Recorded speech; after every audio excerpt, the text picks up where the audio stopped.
Stop everything. What Drake just did in the last 72 hours is the single most humiliating moment any rap superstar has ever been photographed inside of. And the receipts I am about to lay in front of you are so devastating that even the die-hard OVO soldiers are quietly logging off, deleting posts, and pretending they were never in the group chat. Drake torched $800,000 in cold, traceable cash trying to bribe his way back into the winner's circle. And the only trophy the man walked out of that casino with was a public execution stamped and delivered by an entire South American country on live television. I am not exaggerating. I am not being dramatic. This is the biggest fall from grace hip-hop has ever documented, and by the time we get to the last chapter of this video, you will understand why every industry insider is whispering the same three words behind closed doors. It is over. Watching Drake in 2026 is like watching a slow-motion demolition where the man behind the wheel is still waving at the cameras while the engine block is already melting into the asphalt. The guy who used to snap his fingers and turn every trend into a bar of gold has quietly, and I do mean quietly, mutated into the walking, breathing punchline of his own so-called state curse. And listen, the numbers are so ugly that even the loyalists cannot spin their way out of the corner anymore. Before we crack this thing wide open, do me one favor. Hit that like button, tap subscribe, and slam that bell, because what I am about to show you gets uglier with every single receipt.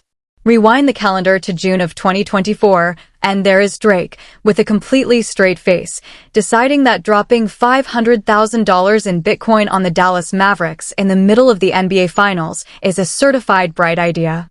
That entire plan detonated in Drake's lap the exact second the Mavericks got dragged off the hardwood, and $500,000 evaporated on the internet in the time it takes a man to blink. Now, a normal human being who just watched $500,000 disappear into a Boston Celtics parade takes a seat, calls a therapist, deletes the betting app, maybe reads a book. He instead doubled down like a guy who has never in his adult life been told the word no. Barely 3 weeks later, on July the 9th, the boy slammed another $300,000 on Canada beating Argentina. Canada folded 2-0. And here is where the story stops being about money and starts becoming about legacy, because the Argentina national team hopped on social media and quoted lines from Kendrick's Not Like Us diss track to publicly embarrass Drake in front of the entire planet. Let that soak in for one heartbeat. When international soccer players are pulling Kendrick lyrics out of their post-match captions to bury you, that is not a rough patch, that is not a bad week. That is a full-blown cultural verdict signed and sealed by continents that do not even follow American rap. Drake's grip on the streets, on the stadiums, on the algorithm is functionally dead. There was a time when an OVO cosign felt like a golden envelope handed down from the rap gods themselves. Now the whole stake partnership is starting to look less like a business deal and a lot more like the frantic pivot of a man who has completely lost his ear for what is cool. When the war between Drake and Kendrick was blazing at its peak, nobody was mourning his casualties. Nobody was lighting candles on the porch. And now the Six God is out here trying to keep the money spinning while his music dominance evaporates in a way no artist in this genre has ever survived before. Drake is quite literally gambling his way toward mogul status because the charts stopped rolling out the red carpet the way they did for a full decade straight. That collapse off the Midas throne is the single biggest reset modern hip-hop has ever put on paper, and it exposes the fact that Drake's instincts, the same instincts that built the whole empire, have gone completely dark. The same guy who used to sniff out every trend 6 months before it broke is now blowing $500,000 on basketball and getting bodied on Twitter by soccer players carrying a World Cup pedigree. And here is the part nobody wants to say out loud on Instagram Live. This is a case study in how far the OVO brand has crashed since the summer of 2024, and the calendar is not being kind to the champagne papi either. July the 4th of 2026 marked 2 full years since Kendrick dropped the Not Like Us music video. And the aftershocks are still rattling the industry like it dropped yesterday. That visual was not a song. That visual was a public burial with an open casket and a live orchestra. Kendrick took a rap beef and converted it into a masterclass on how to evict a man from the very culture he thought he owned. Everybody still remembers Kendrick standing over that certified lover boy piñata, smashing it into shrapnel with zero flicker of remorse in his eyes.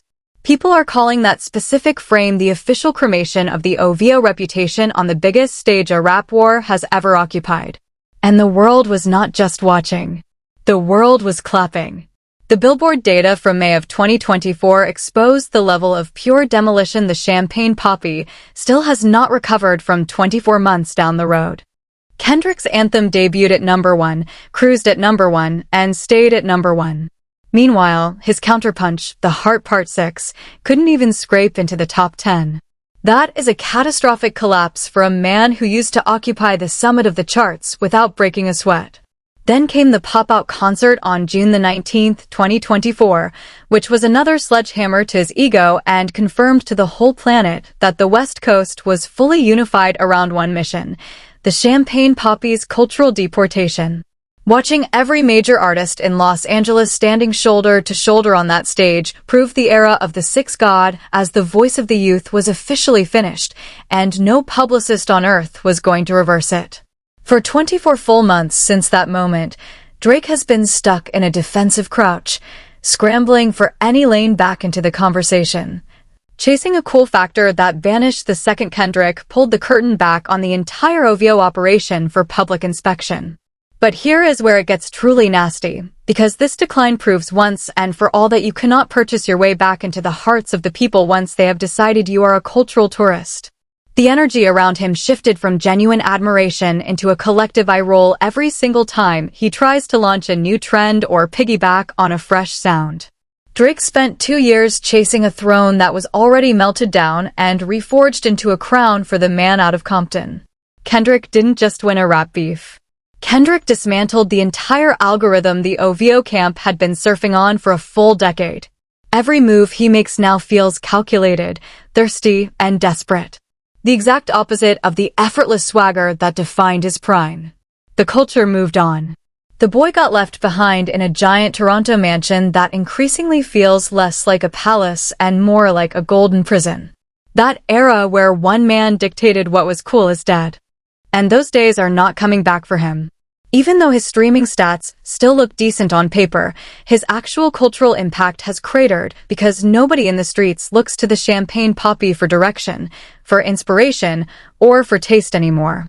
2 years after the fact, the sting of that loss is still fresh because the world simply refuses to let him forget what happened on that stage in Los Angeles. Drake is a legacy act now, and the $800,000 he blew on gambling means absolutely nothing next to the respect he lost in the streets. And that loss of respect did not stop at the betting slips, because the walls around his kingdom started collapsing in real time. On May the 7th, 2024, the world learned that the so-called embassy was not the impenetrable fortress Drake had been bragging about, because a security guard caught a bullet standing right outside those gates. This all went down at the absolute peak of the Kendrick War, and it demolished the myth that the OVO founder was some untouchable god operating from a bulletproof throne in Drake's own backyard. Before that night, Drake had the whole world convinced Toronto was his personal kingdom, where every rule was written by his hand. But lyrical warfare bleeding into actual gunfire flipped the whole equation. CBC News covered exactly how catastrophic that security breach really was, and their reporting was the flare that told the culture the armor had a crack big enough to drive a truck through. And it wasn't a one-off freak accident. A whole procession of intruders started getting arrested at the property while trying to get close to the chaos. One person tried to sneak in barely 24 hours after the shooting, and another was hauled off by police right after that. The place he built as a sanctuary suddenly became the most surveilled address in Canada. That was the perfect metaphor for Drake's spot in the game right now, especially with the mansion under siege. While Drake's reputation was catching heat on every timeline, what made it exponentially worse was Drake's own reaction. Or rather, the total absence of one. Usually he is the first artist online with the subliminals, the memes, the passive-aggressive captions. But his response to actual threats aimed at his physical safety was suspiciously, deafeningly quiet. And that silence spoke louder than any diss track, because it made the whole big dog persona look like it was tucked away in a safe room while things got real. You cannot call yourself the king of the city when you cannot even keep the front porch clear without the internet watching you dial the police. That was a devastating shot to his aura. And 2 years later, it has still not healed. Once people see you can be reached physically, that untouchable energy is gone forever. Real talk, before we get into how Drake tried to distract everyone with that catastrophic Wagwan Delilah remix, you have to tell me in the comments, did his silence during those actual threats officially kill the untouchable energy for good? Drop your take right now. And while you are down there, another OVO loyalist logs off every time you hit that like button. So go ahead and pull the trigger. Now, let us get back into it. While the sixth god was busy trying to fortify a mansion that no longer felt safe, he was simultaneously losing the one grip that made him a global superstar in the first place, the grip on culture. So he got desperate. The champagne papi needed a distraction from the lyrical execution Kendrick had just performed on live television. And so Drake dropped that Wagwan Delilah remix in June of 2024, and the entire thing detonated in his face on impact. Complex, Rolling Stone, and every other major outlet called the move divisive, cringe, and painfully tryhard because it screamed of Drake pretending to be local just to save face. He leaned into the Toronto Mandem accent so hard, he sounded like a tourist stamping his own passport, using inflection to mask the fact he had just lost the biggest lyrical fight of his life. This was a naked attempt to rally the Toronto base while the rest of the planet was blasting Kendrick lyrics at every cookout, every function, every barbershop in America. Drake's releases across 2025 and 2026 have been slapped with shrinking numbers the OVO camp never saw coming when they were sitting on top of the mountain. Sure, the streaming numbers look strong on paper because the machine behind him is enormous and the playlists never sleep, but the champagne papi's actual cultural weight is at rock bottom right now. You don't see people quoting his lyrics in their captions anymore. His songs are not blowing out the speakers at every function like they used to for a straight decade. He went from being the man who discovered the next superstar to the man begging next-generation talent to sprinkle him with relevance dust. That whole Iceman era exposed the new reality. Drake is now the one shopping for a cosign instead of handing them out. Hopping onto every regional house sound and viral dance trend makes it feel forced, calculated, and performative, instead of effortless the way his peak years used to feel. Social media started openly treating the sixth god as a legacy act, which is the ultimate insult for a man who built his entire brand on being the voice of the youth. He now resembles that older guy at the club, still rocking outfits from 5 summers ago, genuinely confused about why the energy shifted to the next generation. The kids moved on. They picked a new sound. They picked a leader who stands for something real. And they left Drake trying to buy a seat back with forced memes and awkward dance videos. His evolution from trendsetter to cultural tourist is officially complete. What genuinely stands out about the last 24 months is that his Midas touch has completely inverted, and everything he reaches for now turns to ash. Back in the golden years, the boy was the ultimate curator, capable of transforming a random kid from London or Atlanta into a global superstar just by standing next to him. Now he is flipped into a consumer of cool, which is a far more expensive and far more humiliating position for a man of his stature. When you drop $800,000 gambling on basketball and soccer games just to stay in the news cycle, you are not leading culture. You are paying rent to live in it. The stake partnership isn't just a paycheck. It's a warning sign flashing in every window because Drake is gambling on relevance instead of manufacturing it the way he used to. The stake curse isn't just bad luck or a joke for Twitter. That curse is what unfolds when a man loses his read on what actually matters to real people. Betting on the favorites and watching them fold every single time is a perfect mirror of what his music career looks like right now, forcing memes, forcing dance clips, forcing cultural moments. All of it lands with a heavy thud because the audience can smell the desperation from 10 blocks away. It is nasty work watching a man who once ruled everything reduced to being a walking billboard for a gambling website while the internet laughs in his face. I am going on record right here. By the time 2027 rolls around, Drake is locked into a Vegas residency phase where the music is a side hustle to the corporate checks. He is chasing bag after bag and abandoning street credibility in the rearview. He will keep stacking cash, but he is doing it now as a legacy act, servicing fans who refuse to let go of that 2016 feeling. The days of him being the voice of the youth are buried, embalmed, and eulogized. That is the only reason he is leaning so hard into gambling ads and luxury lifestyle content, because the streets already moved on to something that feels authentic. When the definitive history of hip-hop is written, this stretch from 2024 through 2026 is going to be labeled the most violent fall from grace this culture has ever documented. People love bringing up Ja Rule getting cleared out by 50 Cent, but none of those guys ever climbed anywhere near the heights the Champagne Papi occupied at his absolute peak. He was the single most dominant force this genre produced for a full decade. And watching that empire crumble to dust in under 24 months is one of the most brutal things this industry has ever recorded. Here is the bottom line, and I need you locked in for this one. Kendrick did not just win a rap beef. Kendrick dismantled the entire algorithm the industry had been coasting on for over a decade. That whole system was built on the lie that Drake was too big to fail.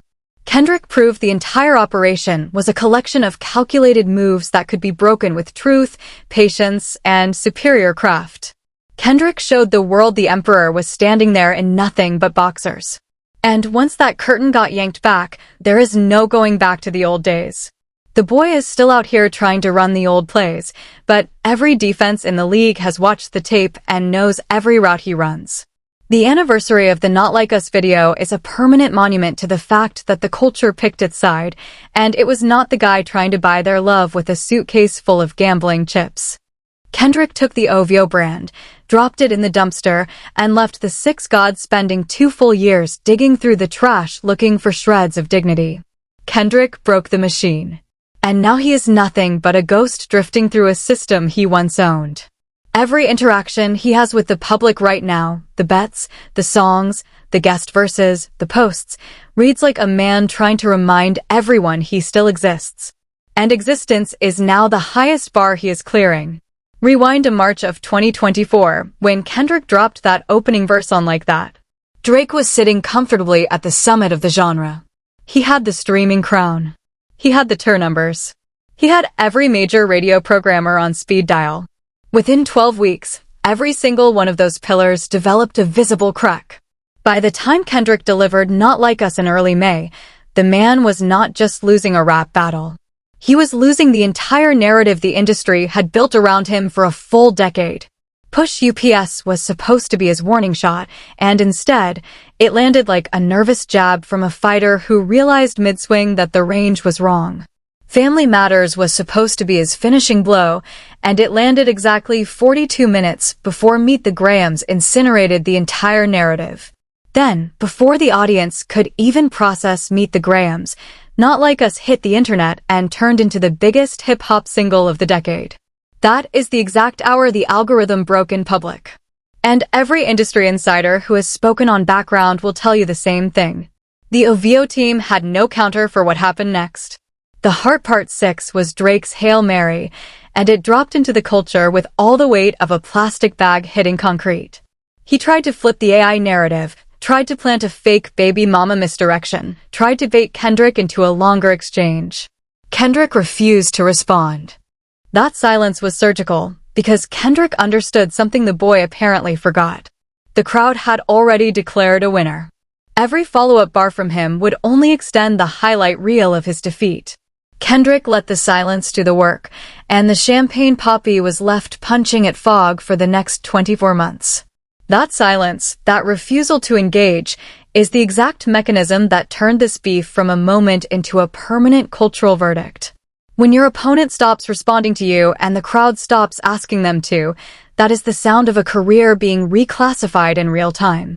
He stopped being the reigning heavyweight and became the aging former champ, still fighting under the same brand, but suddenly getting matched with opponents nobody thought he would need to worry about. Every time he tried to swing back through a remix, a guest verse, or a stunt appearance, the culture responded with a shrug. Not hate, not celebration. A shrug. Which is somehow worse than either. His 2025 was arguably more brutal than 2024, and that is saying something, because in 2024, he at least had the excuse of shock. But by 2025, the boy had time to regroup, time to strategize, time to bring in fresh production, fresh features, fresh marketing. And he still could not crack the culture. That entire year, he released project after project, single after single, feature after feature, and each release generated less conversation than the one before. That is the definition of a dead algorithm. Not a slow one.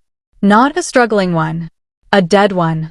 This whole gambling saga fits the pattern with almost cinematic precision.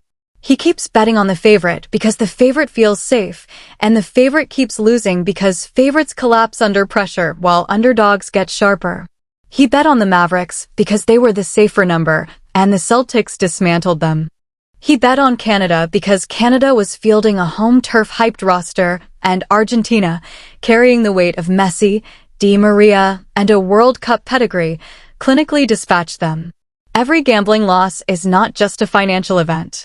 Every loss is a symbolic reminder that Drake, the man who used to read the room better than anyone in the industry, cannot read the room anymore. Not in sports. Not in music. Not in culture. When the Argentina squad started quoting "not like us" in their post-match captions, the losses stopped being about money and started being about legacy, because international soccer players do not typically follow American rap beefs at that granular level. For a national squad to quote Kendrick means the reach of that record has become global infrastructure. Not like us is no longer a diss record. Not like us is a passport stamp, a phrase used by anyone, anywhere, who wants to signal they are on the correct side of a cultural debate. And every single time somebody uses that phrase, the boy takes another invisible hit that never lands on Billboard, but registers on the deeper ledger the culture actually keeps. His biggest strategic error was never a single song, a single bet, or a single misstep. His biggest error was assuming the internet was the entire universe. For years, he operated on the theory that if you win the meme cycle, you win the war. And that theory worked spectacularly for a full decade. But Kendrick understood a deeper truth. Memes are surface, but soul is substrate. If your opponent controls the memes and you control the substance, you eventually inherit the entire building because memes decay and substance compounds. That is why Kendrick could afford to stay quiet after May of 2024. The paperwork was done. He was left holding an empty deed to a building the culture had already moved out of. Every time the champagne papi surfaces now with a new stunt, the reaction is the same. The internet doesn't erupt. The internet documents. There is a huge difference. When he was at his peak, an appearance triggered euphoria and outrage in equal measure. Now, an appearance triggers a screenshot and a caption. That's it. Documentation without emotion. And documentation without emotion is what obituaries look like. Here is the final read, and I want you to sit with this one for a second. Drake didn't lose to Kendrick. Drake lost to time. And Kendrick just happened to be the artist positioned to deliver the verdict. Empires never fall to a single opponent. Empires fall when the underlying conditions that built them stop existing. The conditions that built the boy, the streaming era gold rush, the Instagram-first celebrity model, the album single meme cycle, those conditions are all shifting. A new generation wants different things. A new culture demands different signals. And he either has to change with them or become a footnote in the story of the next era. Kendrick understood that shift. Kendrick built PG laying around that shift. He is still operating solo, still trying to hold the entire brand up on his own shoulders. And solo empires, no matter how big they get, eventually get outlifted by teams. That is the whole game. Now, tell me in the comments, do you think the man ever recovers, or has the boy officially been retired by the culture? Be blunt about it. Do not dance around it. If you rolled with me this deep, you already know the vibe. Smash that like, hit subscribe, ring the bell, because the drama in this culture is only getting louder. And if you want to see exactly what Kendrick is loading up next, and why PG Lang is about to run the entire genre in 2027, that next video is already queued up right now. Tap in and let us keep it moving.